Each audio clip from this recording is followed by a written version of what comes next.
Welcome back to Open Door with Vince Robinson. This is part two of a two-part series with my guests, Stephen E. Boyd and Stephen Jamal Boyd. In our last episode, we left off with Jamal telling us that he is also a barber. So I wanted to jump into that, but before I do, I will just, for the purpose of edifying the audience, Stephen E. Boyd is an artist, and he is also a tech entrepreneur. Jamal is an artist as well, and he's also an entrepreneur. And as we just said, he has a barbershop, and you've had some pretty impressive clients, and you've also had ESPN, Right. and you've been on ESPN, and you know Cool stuff. heavyweight. So talk to us about your involvement in the barbering industry. So if I tell my barbering story, I have to rewind the tape and start back with, once again, I will give my father some credit on my barbering career because he was my first barber. My father was my first barber, so that was the first exposure to getting my hair cut and just the clippers and the sounds of it. And my father did a good job till about the age of 13. And when I hit 13, I couldn't wear a chili bowl to school anymore, so I had to. I had to. Wasn't that bad? I had to up the man. style, and I went to a barbershop, and that further just gave me some exposure to that profession, and just I was always into like I said, being a product of hip hop, the high top haircuts and the different parts. I was just always infatuated with that, with hairstyles. And so that was something that always connected to me. But I actually thought growing up that I was going to be a professional athlete. That was my original aspirations. Once again, my father was my first football coach. And I started off playing flag football around the age of 9 or 10. And, at the time, my mother, God bless her, she didn't want me to go right into tackle football, so the introduction to sports was kind of like, a little less physical with flag football. And so I did that until I got into junior high, high school. And I had an older cousin who was based out of Tennessee who got a full scholarship to University of Alabama. And seeing him go Division I collegiate, really just sparked another level of aspiration to become a football player. Seeing the levels that he was going to, and he actually reached the pros. He played for the New England Patriots for 2 seasons until he got hurt. So, going into high school, I got pretty good. I became the captain of my high school football team. And, I was looking like I had a trajectory to play Division I college football as well as a running back. And, my senior year, I was on a great pace to having a over 1,000-yard rushing season. And I had the 4th game of the season, I had a fluke injury. I had a brain contusion, which was called a subdural hematoma, which, now we're in a new age of seeing what's going on with people in football, the sport of football, CTE, concussions. I had a brain injury that had me in a coma, and I had to have immediate brain surgery, and it was nothing but the grace of God that I pulled from that. Many people have died from that same situation. And so, it was nothing but, like I said, the prayers of my family and teammates and classmates and my now wife, who was the water girl on the football team. She was right by my side when that situation happened. And, just kind of fast forwarding it, after pulling through all of that, I knew that football was no longer in my path. The doctor told me, son, you'll never play football again in your life. That's done.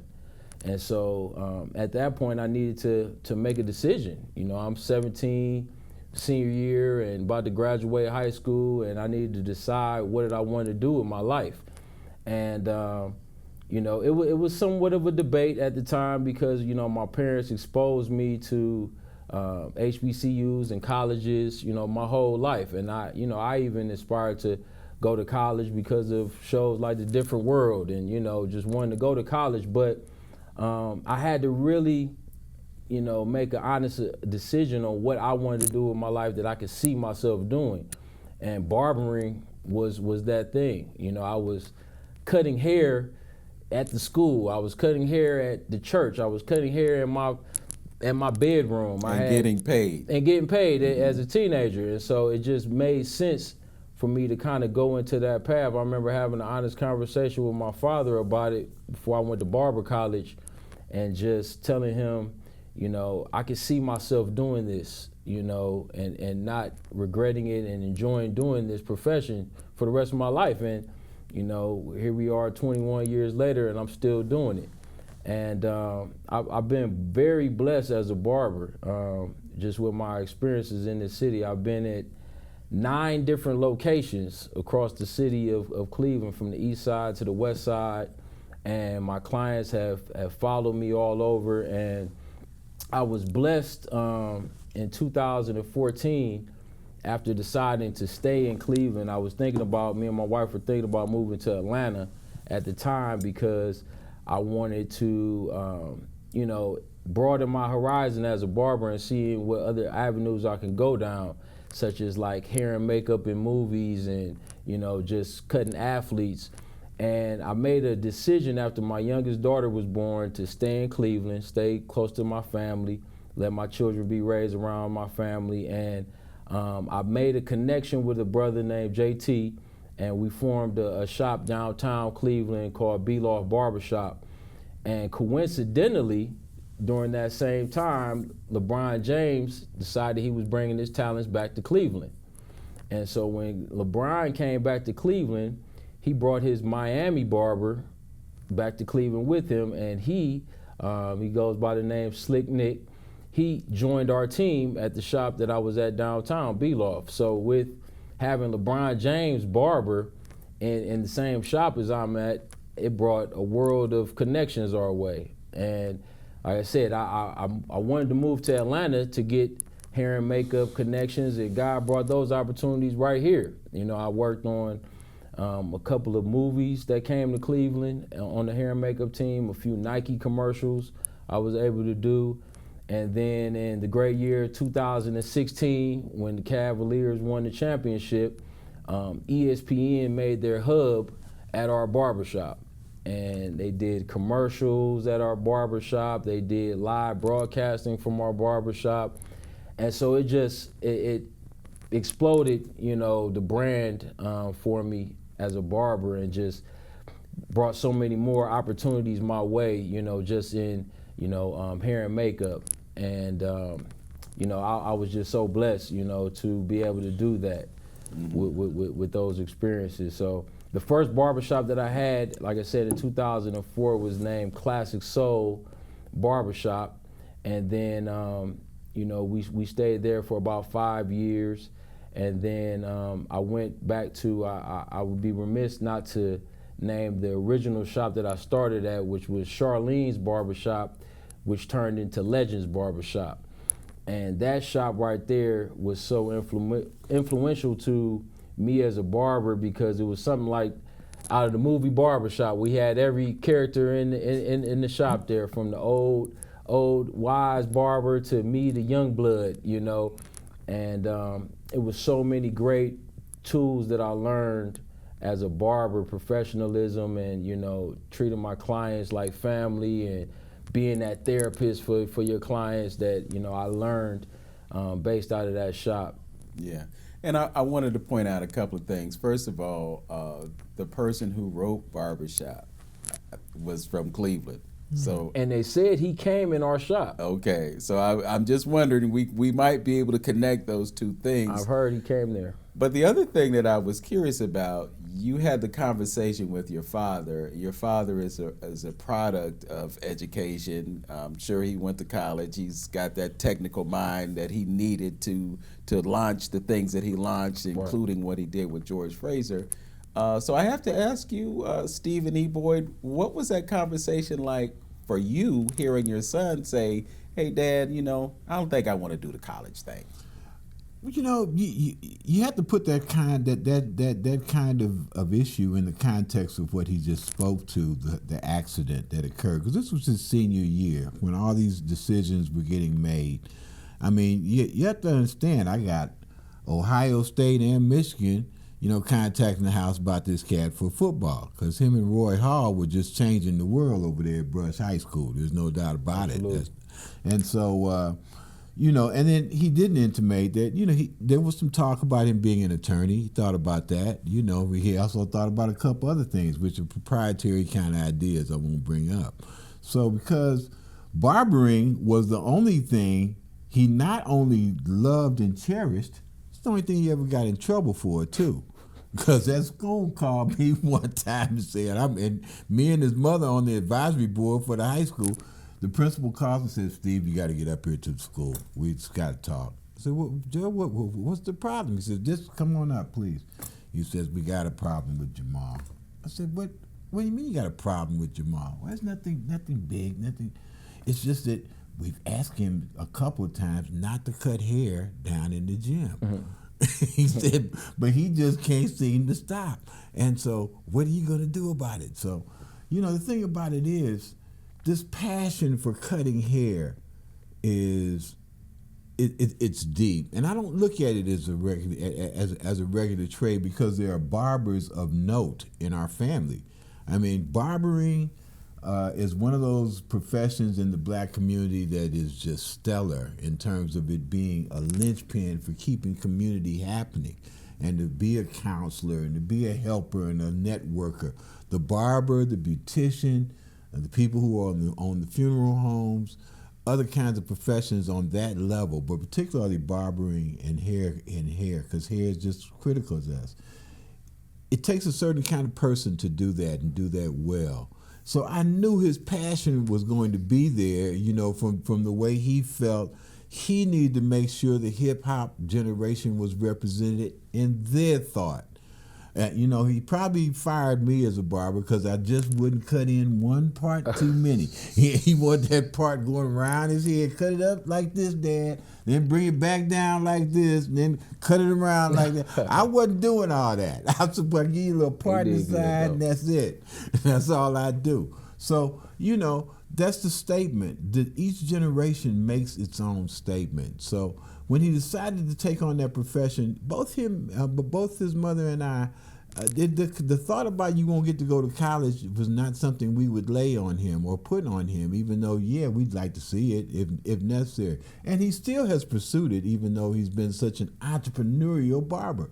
He's just been focused and on his craft, the way you should be to be professional at it. So whatever, and then we also know, me being a tech person and technology, computer programming is not necessary. It wasn't necessarily something that I gained through my undergraduate experiences. My undergrad experiences with business and political science.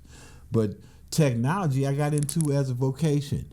And I decided I'd become a programmer when it wasn't popular at all in 1976, while I was still in the Air Force.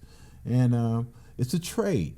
It was thought of then. Now it's much more refined, and IT, especially in the AI environment with all the different kinds of approaches to coding that we have and to machinery and equipment, technology has evolved and will continue to in a dramatic way. Mm-hmm. So it's still a rich field for any of us to get involved in. But I and Jamal always had a propensity toward that too. So he's got a tech feel also to a large extent. It's not braggadocio. It's just hard work. To have skills in numbers of fields means you got to spend your time doing things like that, working on a computer, studying about it, studying music, studying whatever it is people take seriously. You devote your time to those things, you'll get it. And he's seen that from his mother and I both. Jackie's an artist extraordinaire of not only quilting, but macrame and ceramics and photography. I mean, we've always had lots of things going on. So It didn't bother me that he decided to do it. It bothered me how he would do it, and he certainly solved that. Well, I have to give credit where credit is due, and that is that you encouraged him to do what his passion was, you know, and the mistake that a lot of parents make is that they steer their children into things that have nothing to do with what they like, have nothing to do with their purpose, and then they get wedded to a job, and then they work a job for 30, 40 years, and then they're sent off to the pasture with a mountain of debt that they've been working all of their life to pay off. So the message that you need to go to school and get a job and do that is not always the right message. So to encourage someone to be an entrepreneur, but not just to be an entrepreneur, because as you stated, in the barbershop, you have that dynamic.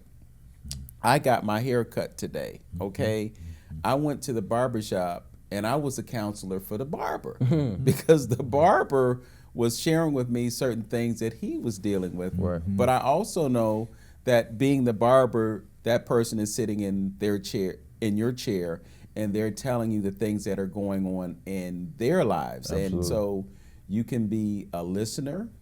You might be able to offer some guidance. You're 41 years old. You got a 22-year-old person sitting in your chair. They've been through a few things, and you have some insight that you can share with them. Or you can just be that sounding board, because sometimes people just need someone to listen, not to necessarily fix what the issue is, but just so that they can get it off their chest, and somehow some relief comes to that. So I think that was a great decision on your part to say, yeah, son, you know, and then encourage and support the activity. And then years later, what comes out of that?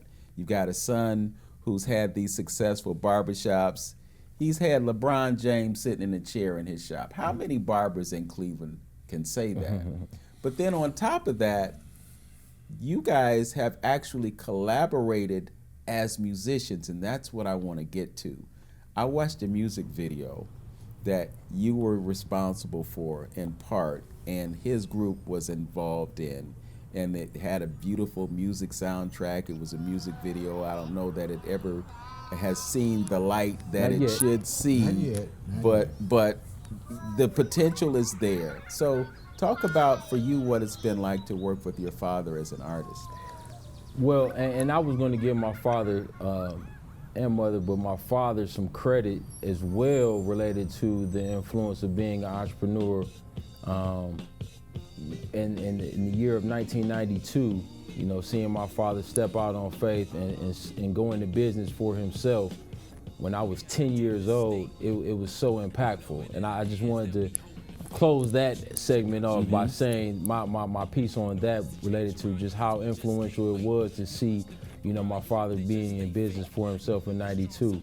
But, you know, I've always been a child who has, you know, tried to please my parents. I wanted to make my parents happy, you know, because I know, you know, the sacrifices that they made. You know, I grew up with so many peers who, you know, just didn't have a father in the household, you know, single parent mothers, you know, who did the best that they could do to raise, you know, up young men. And, you know, for my parents to stick it out through thick and thin and be there for me was impactful to who I became. But when I was able to start making music in 2012, I would be remiss in the first album that I put out was called Album 28, because the number 28 was significant to me in so many different ways. That was my football jersey number. You know, that was the year that me and my wife got married, February 28th. So 28 was a huge number for me. We talked about that a little bit. But on that first album, I wanted to make a clear statement that I was all about my family. You know, I dedicated that album to my family.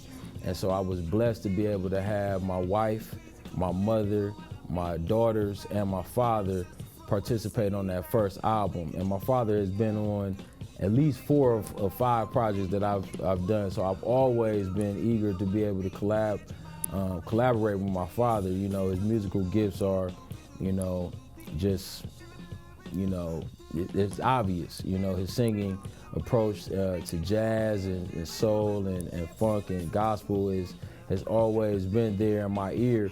And so I was just so excited when I was able to do a song with him. And like I said, we've done probably about 4 or 5 pieces together, and we're working on some stuff that's yet to be spoken of right now. But you know, it's all about family. You know, my daughters are musical, and so my wife is musical. So we have a musical family. So it's like, why wouldn't you use your in-house tools?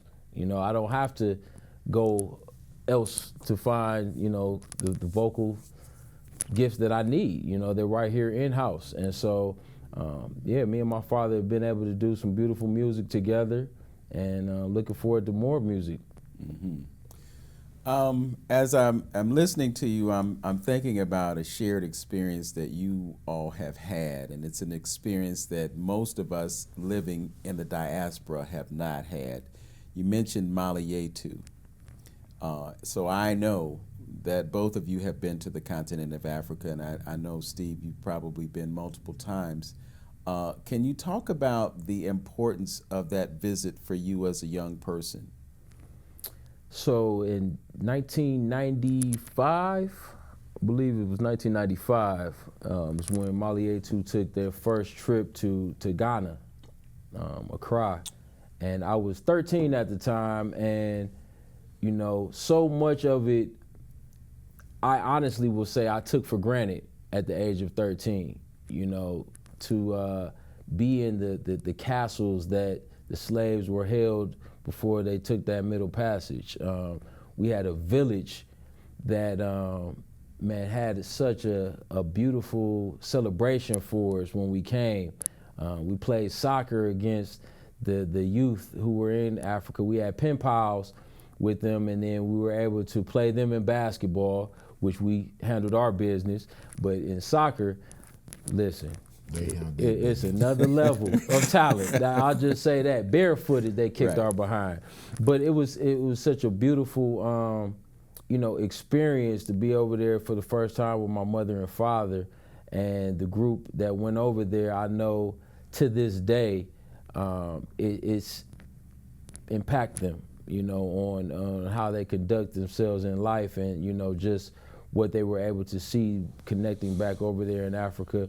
And I actually was blessed this year. My wife, for my 41st birthday, took me to Egypt, surprised me with a trip to Egypt. We were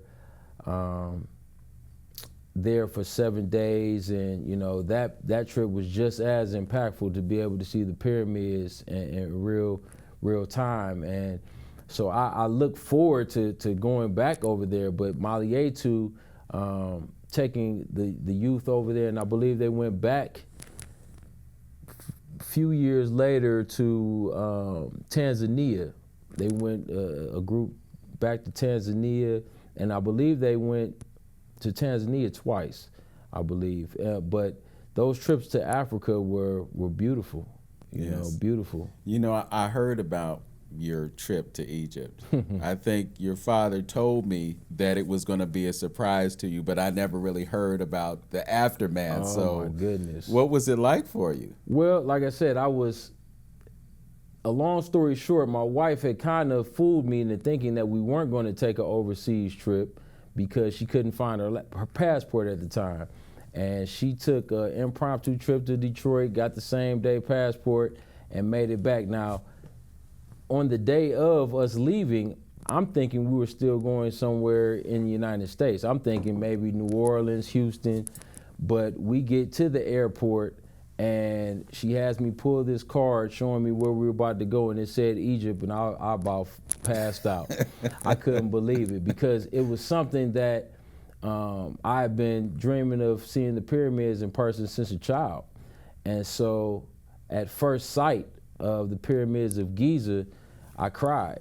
You know, I cried because it was just the most amazing thing to see in person, this structure that, you know, man built, and, you know, just unpacking so much deep spiritual connections over there as far as, you know, what power that we possess if we really tap our mind into what God truly created us to be. And it made me understand that, you know, we really underutilize our brain. You know, the brain was at full capacity building the things that I saw in real time in Egypt. And so I have, you know, some footage that I still haven't been able to share with my family yet, because it's still things that I'm trying to unpack that I saw. You know, I'm still trying to learn more about what I saw post seeing it now. And, you know, just understanding that we truly come from some greatness. Yes. My first time seeing the pyramid, the Great Pyramid at Giza, excuse me, was in 1992. Okay.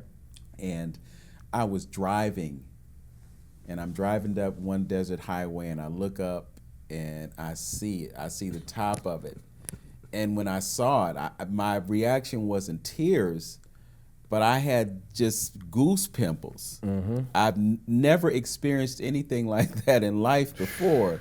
Something like that. I saw it, you know, and then I went, and I'm there with my traveling partner, and she didn't even have a desire to go in. She'd already been there, and I guess been there, done that. Okay. She was really more interested in going to Luxor and Aswan and the other places. We went to Luxor too, yeah. I didn't know about those places, so, you know, as far as I was concerned, I'd seen everything That's the pinnacle. needed All you needed to see was those pyramids in person.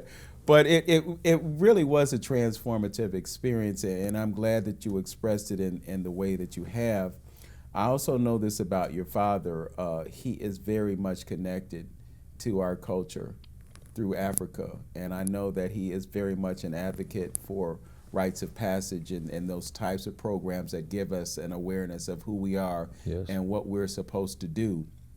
We only have literally just a minute left in this show, and there's so much more that we could cover. I know that Stephen E. Boyd is going to be doing some fantastic things with Hugh People Vocal Ensemble, so I want folks to stay tuned for that and things that are coming forth. I know you probably have some projects that you're working on that folks will want to tune into. So what we're going to do is we're going to make sure that we share website contact information, and that way when folks see this program, they'll be able to plug into the things that you're doing. I said at the beginning of the first show that each one of you is a movement unto yourselves. And but here's the thing, Vince. Well, we got 33 seconds. Somebody's going to figure out one of these days how to sit Vince Robinson down and do an interview of Vince Robinson and what Vince Robinson has done, what Vince Robinson is doing. We're going to figure that out, folks.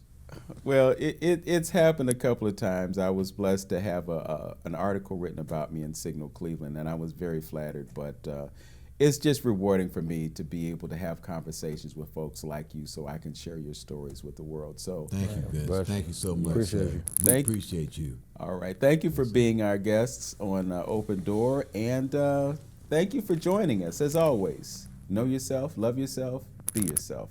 Make today your best day. Peace. Peace. I said it seems like a